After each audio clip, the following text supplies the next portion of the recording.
This week, a lot of people have been wondering if we finally hit the bottom in terms of this bear market that we're in.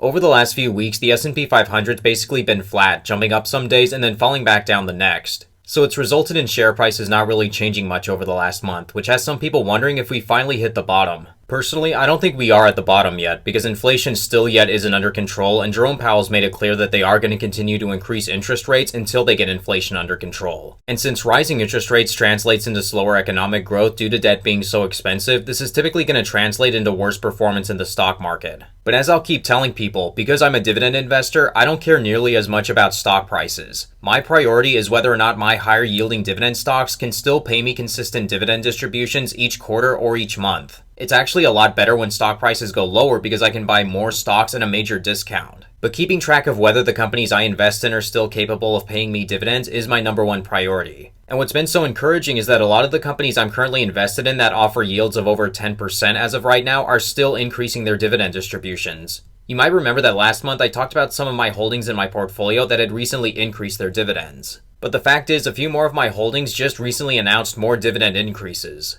So in today's video, we're going to be taking a look at some more holdings that I have that keep increasing their dividend distributions to shareholders. Unlike last month's video, every holding in this video still currently yields at least 10%, and again, they've been increasing their dividend payments despite everything going on in this market. While it's no guarantee that these companies will be able to keep increasing their dividends, especially if interest rates keep soaring even higher, it's usually the case that the safest dividend out there is the one that was just recently raised. So with that being said, let's go ahead and get started.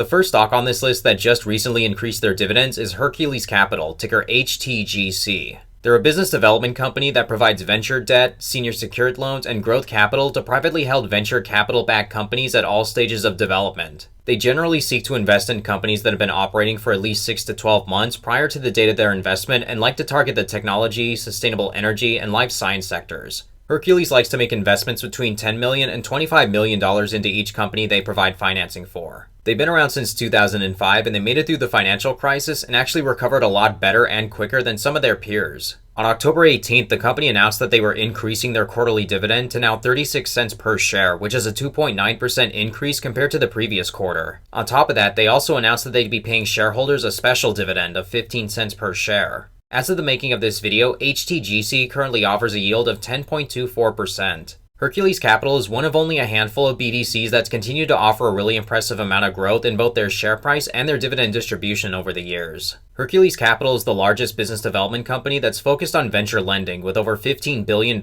in commitments made since their founding. They currently have $2.9 billion worth of assets under management, and they've funded 590 companies and have either exited or launched an IPO on more than 230 companies. They're also an internally managed BDC, which is really kind of rare in this industry. Internally managed BDCs have a couple advantages over externally managed BDCs, with one being they don't have to pay an outside company to manage their investments. Although this doesn't translate into guaranteed better performance, this does usually result in more income since they're saving money on management fees. 94.9% of their investments are in floating rate loans. This means that as interest rates rise, this company will earn more interest income from their investments. They also avoid more volatile industries like oil, mortgage-backed securities, and collateralized loan obligations. They invest in a wide range of industries and geographical locations, although the majority of their investments are in software, electronic, and drug companies. 74.3% of their debt is in senior secured loans, which are safer than unsecured or equity investments. Although the trade-off in most cases is usually less growth, but Hercules Capital has continued to do a great job in managing and growing their portfolio up to this point. As interest rates continue to go up, this should translate into a lot of business development companies earning more revenue from their debt portfolios. But it can also translate into more companies defaulting on their loans. This is where picking a good BDC with a good management team is especially important. BDCs that have been publicly traded before the 2008 financial crisis should be of a higher priority to investors because their management team should have a better understanding of how to manage their company during bear markets. As we've seen and will hopefully continue to see, Hercules Capital is one of those BDCs that's been very well managed. Even during a rising interest rate environment, they've appeared to be doing a really good job in picking investments. The second high-yielding stock that just increased their dividends again is Oaktree Specialty Lending Corporation, ticker OCSL. They're a specialty finance company that's dedicated to providing customized one-stop credit solutions to companies with limited access to public or syndicated capital markets. Oaktree seeks to generate current income and capital appreciation by providing companies with flexible and innovative financing solutions including first and second lien loans, unsecured and mezzanine loans, and preferred equity. They invest in companies with an enterprise value between $20 million and $150 million and an EBITDA between $3 million and $50 million. Oaktree Specialty Lending is another BDC that was launched before the worst of the financial crisis back in 2008. Last month, Oaktree announced that they were increasing their quarterly dividend distribution amount by 3% to now 17 cents per share. This was actually their 10th consecutive quarter of dividend increases, although their latest dividend declaration was a smaller increase compared to previous quarters, but an increase is still an increase in my book. With this in mind, OCSL now currently offers a dividend yield of 10.43% according to Google. The share price performance of OCSL is actually quite a bit better this year compared to the S&P 500. The story of Oaktree Specialty Lending is kind of interesting because the company it is today is pretty different compared to what it was when it was first founded. You can see that when this company had their IPO back in 2008, it was at around $11 per share and for a few years had basically flatlined. But starting in late 2012, the company started going on a downward trend, both in share price and dividend distributions. This continued all the way until 2019, until Brookfield, which is a large Canadian asset manager, stepped in and actually acquired 61.2% of this company. Once Brookfield took over in September of that year, you can see the share price actually rose about 40% up until 2022 when the whole market started to fail. But as of June of this year, Oaktree currently has over $2.6 billion worth of investments in 151 companies.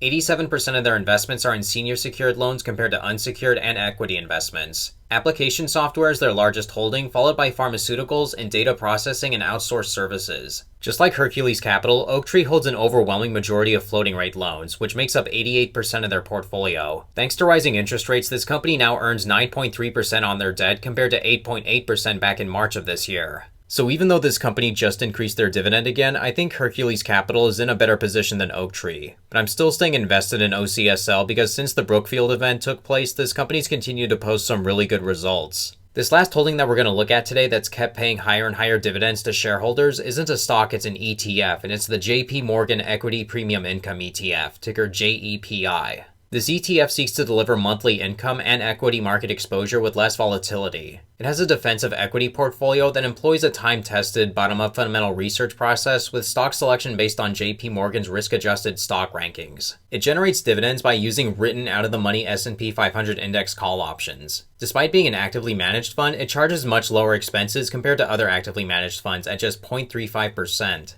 Although this fund pays a varying dividend amount each month, you can see that over the last year, this fund's continued to pay out higher and higher dividends. Their last dividend was for 48 cents per share, whereas this time last year, it was paying roughly 37 cents per share. This ETF really stands out because even though its overall return is down this year, it's still providing investors with a really solid amount of income, and it's performed significantly better than the S&P 500, which we'll take a look at. It's actually become such a popular investment that in the third quarter of this year, it was the 8th most invested in ETF at more than $3.5 billion worth of inflows, which is just slightly behind SCHD, which is another great dividend ETF.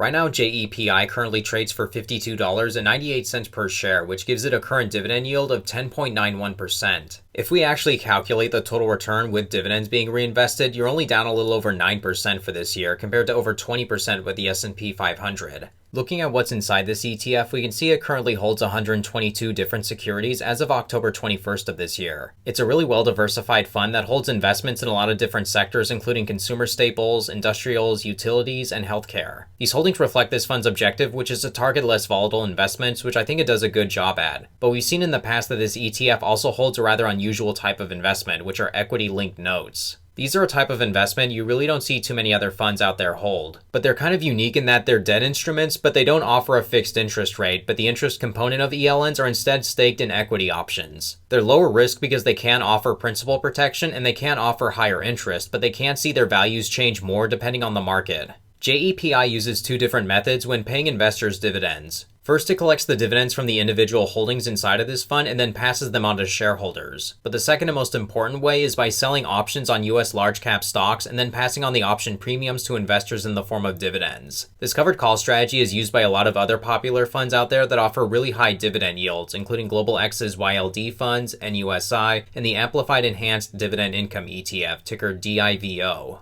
But JEPI has been performing the best this year with the dividends being factored in, which I suspect has to do with their more conservative investment strategy. I do want to mention that just a few days ago, my favorite BDC, which is Ares Capital, just announced a huge dividend increase of 12% on Tuesday. But I didn't go into detail on that in this video because the stock currently doesn't yield over 10% anymore, and I feel like it would have been a little redundant since I just talked about this company last month. But that's going to conclude our look at some 10% yielding stocks that have kept growing and I continue to believe and stay invested in.